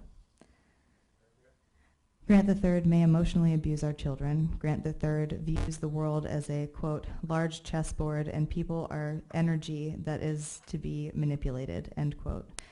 Grant III has shown behaviors that suggest that he will use our children and anyone else to his benefit whenever he has an opportunity.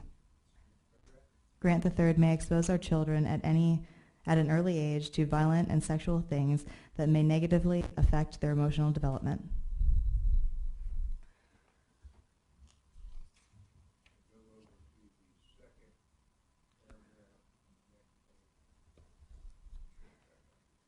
Grant III has tried to coerce me into letting him take Grant IV to Rome and to China. I believe that he would take our children out of the country and not come back if he feels he can get away with it. Yes. Grant III invites anyone into his home that will come, regardless of whether it's a good idea or not all the time. This is chaotic, unsafe, and nerve-wracking for the children, as constant entertainment throws off their routines. Also, allowing just anyone in your home, as Grant III does, is unsafe. Grant III has threatened to take the children from me and turn me into a, quote, bag lady, end quote, on several occasions. I think this attitude toward me would hurt our children's self-esteem and would create a negative attitude toward women that could last long into adulthood.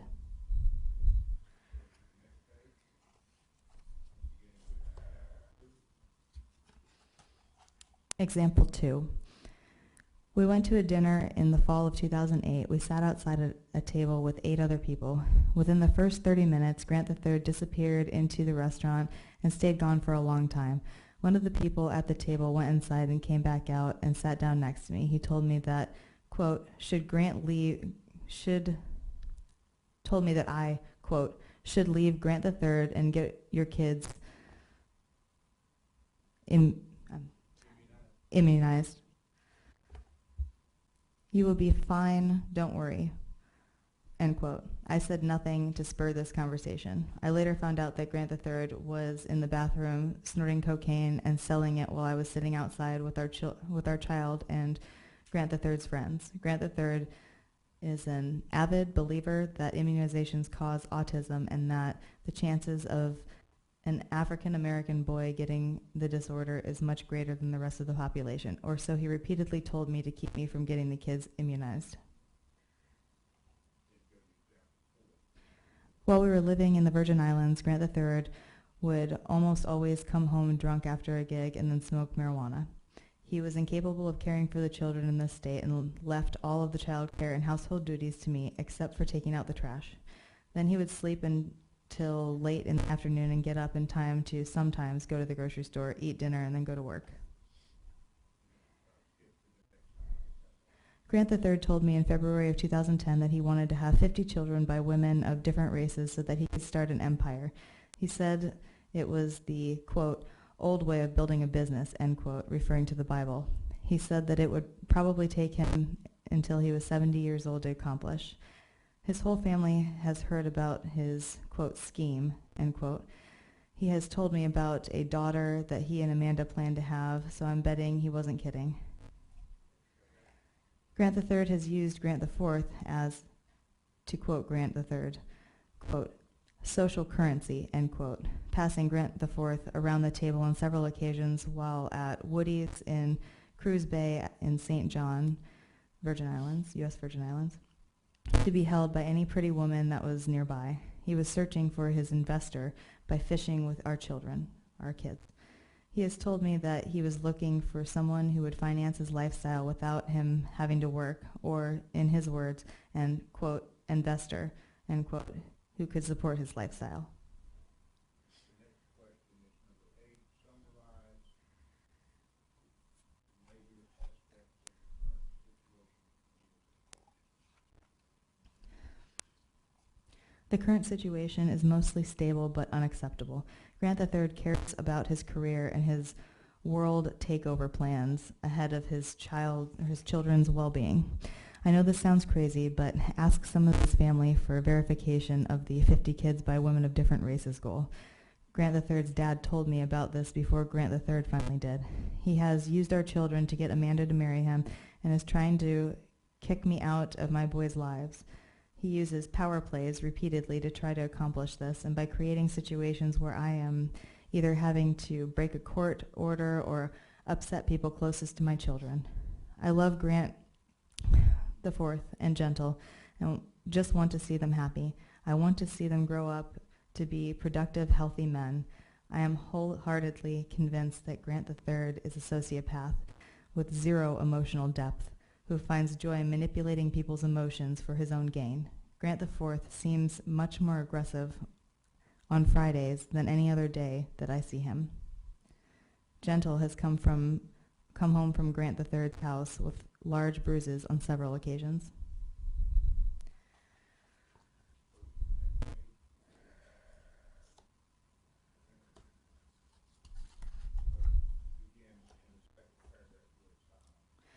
He cares about keeping and growing his assets, Gentle and Grant IV, into a retirement plan for himself. Amanda buys into his facade right now, but Grant III won't keep it up. Once it's no longer necessary, he will start sleeping with whoever else can help him with his career goals. My boys need to be home with me, where they have been and where they belong.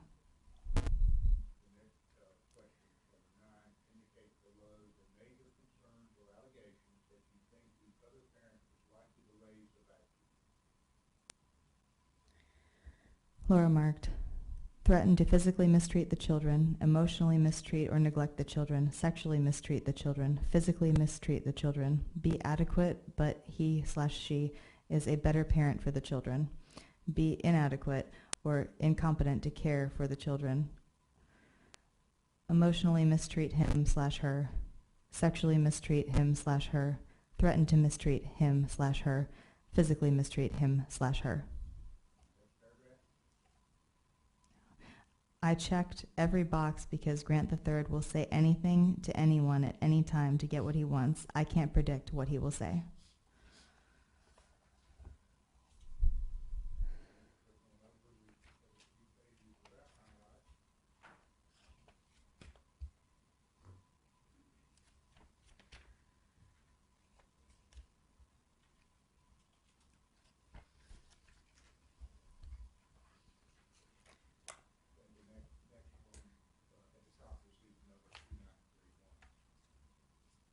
Yes. Question number 35. Might concerns or allegations be raised about your work and professional history or that of the other parent that would be relevant to the current evaluation? If yes, describe. And then first paragraph. His work history is as a Southern rock musician who plays in bars from California to North Carolina, Denver to Turks and Caicos, St. John to New York City. His regular associates are the people that you find in bars who don't have jobs, other musicians, drug dealers, drug addicts, and gold-digging women. According to Grant III, part of his job is to make women want to have sex with him and then pass them off to the men that tag along with him. He explained that this is why people treat him like a celebrity and pay for everything from limos to dinners to clothing. I don't think this is a good model for two young boys, regardless of the dividends. My concerns or allegations about your physical health without the other parent be raised as part of the evaluation, including such concerns as illnesses, injuries, physical fitness, smoking, overeating, etc. The answer was yes. Read the first paragraph. Grant III is an alcoholic, a drug addict, chain smokes, and may have a personality disorder. Next page.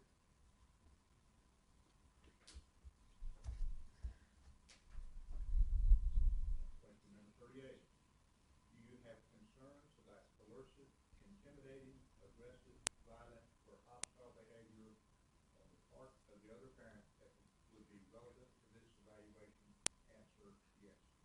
You read the first paragraph. This is an absolute concern. Grant III's consistent behavior can be described as coercive, intimidating, manipulative, and hostile. In the second paragraph, I believe you started with, I have text messages. I have text messages documenting Grant III's manipulative nature by any means necessary and a voicemail that he left trying to intimidate me into giving him all of Gentle's property after the ex parte order was served. Question number 39. Have you ever had any psychological counseling or therapy? Answer yes. And then we go to the first highlighted paragraph. In March, I think, of 2010, I went to Dr. Joanna at East Coast Psychiatrics in Kinston, North Carolina. I was looking for an answer to Grant III's behavior and wanted to see if someone could put a name on it. At this time, Grant III was sleeping with Amanda, still known to me as his investor, and he wanted me to behave like his mistress. I was having a hard time deciding whether I should accept this behavior because at the root of it, he said he was doing this to benefit our children and our family.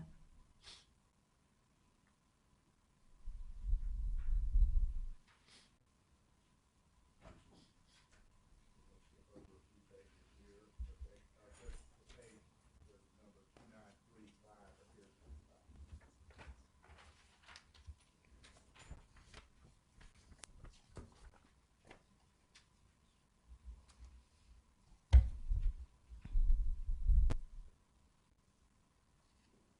You ready?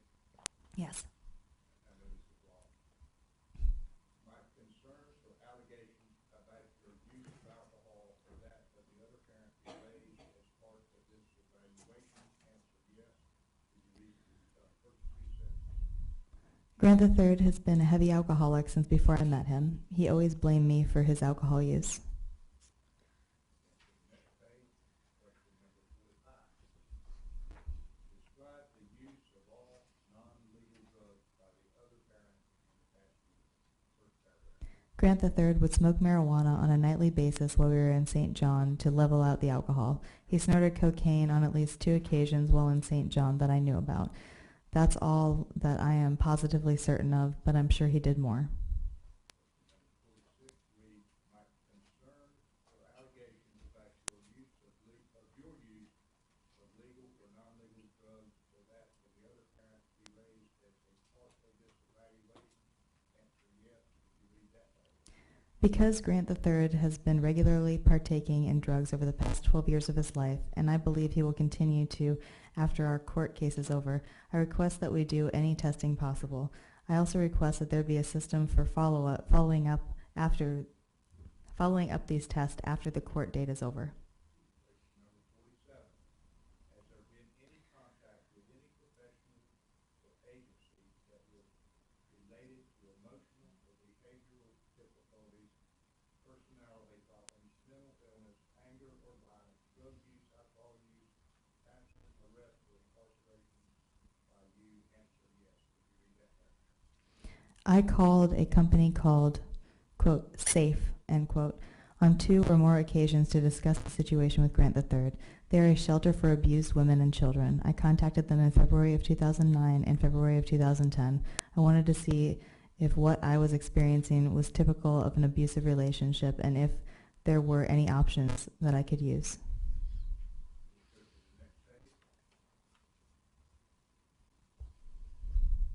This question requests a brief history of your relationship with the other parent.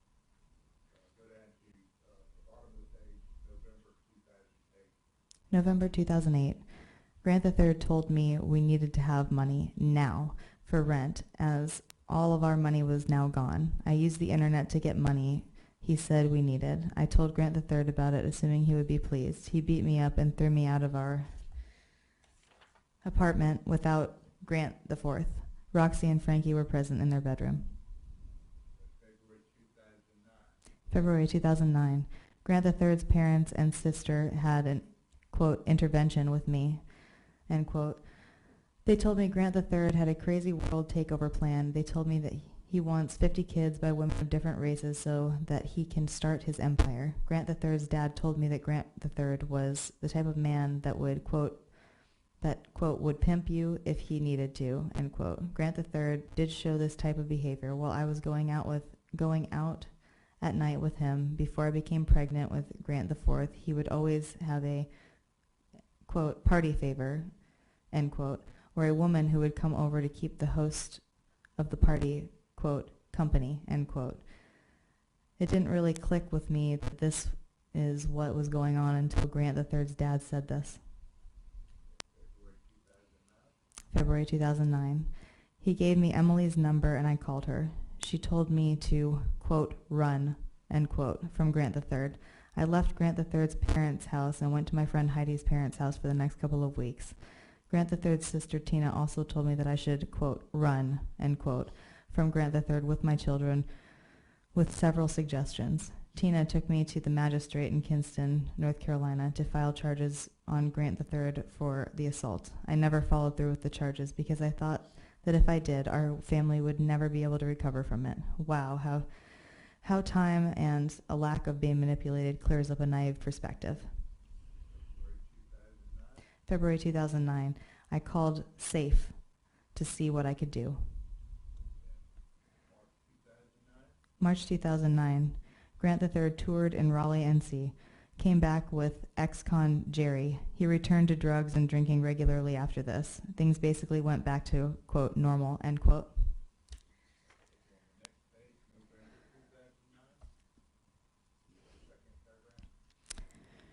November 2009. Grant III met Amanda. He told me about her over the phone. He said that she was paying him in meals and laundry for guitar lessons. He said that he would be able to partner with her as a teacher and her as an investor in him, so he went back. Shortly after this, Grant III moved in with Amanda in St. John, U.S. Virgin Islands, still as an investor to my knowledge.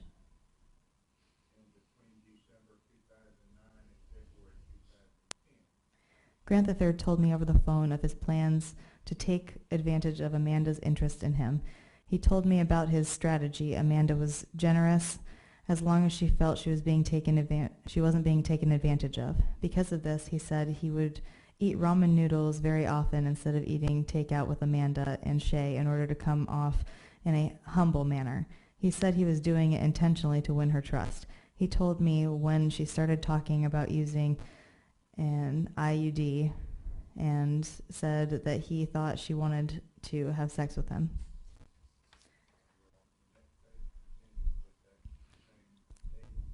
I knew what he was doing and what I was allowing was so wrong, but I couldn't walk away from him because he has always said that the kids would be, quote, abused, end quote, if I left him.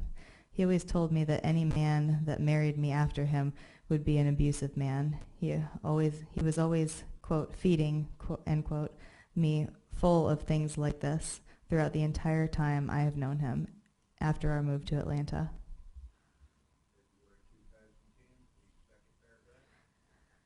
Grant III used my computer while he was in my home and got into my email. He had all of my emails forwarded to himself. I didn't catch this until June 2010.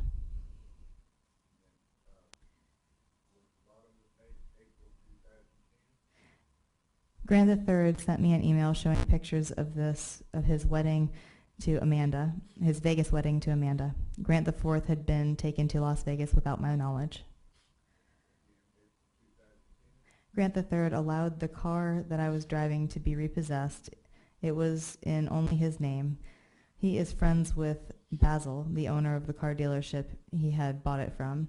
And he had asked Basil to keep his things for him while I was living with his parents.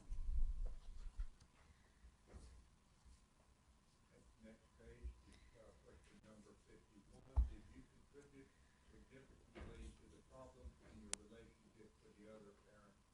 Answer, yes.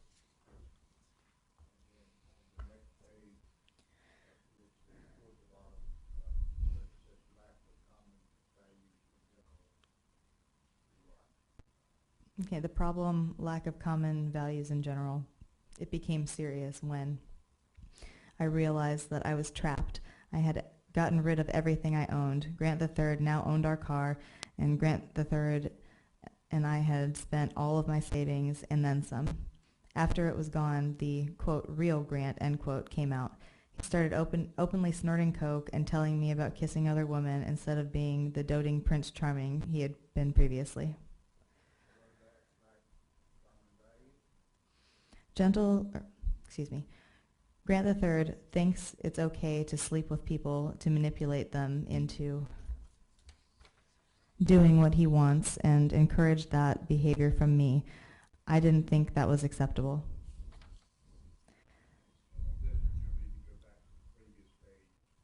Yes. My understanding of the problem. Grant III has a larger-than-life perspective. He thinks he should have servants and that he should have the best of everything at all times. He is willing to do anything to make sure this happens. I contributed how? I didn't fully believe that he really thought this behavior was okay. I was so shocked that I thought he wasn't serious. When he asked me if I would consider being a, quote, bottom bitch, end quote, and help him pick up strippers to run through Vegas, I thought he was testing me to see how morally sound I was. I told him not a chance, and he never brought it up again.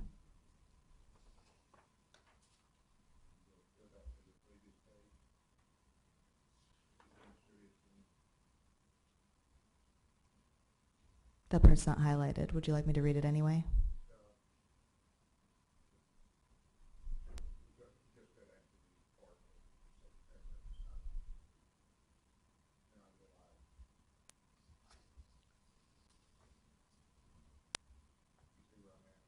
No, I'm sorry.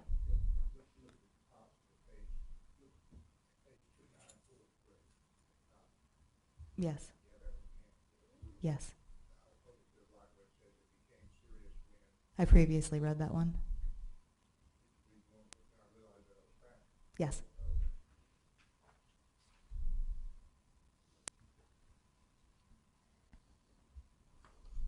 How much more of that are you looking at, Mr. Cass? How much more is it? We're going to take an afternoon break in a minute. Well, I'm thinking we're getting close. Well, what does close mean to you? I mean, it's 10 after 4. I mean, you know, if we don't stop soon, we won't have a break. Why don't we take about a 10-minute break, folks? Just, I want to check the weather, if y'all don't mind. Let's take about a 10-minute break. Don't discuss the case among yourselves. Don't discuss it with anybody else. Don't discuss it with you. Keep an open mind. Don't form or express any opinion about the guilt or innocence of the defendant or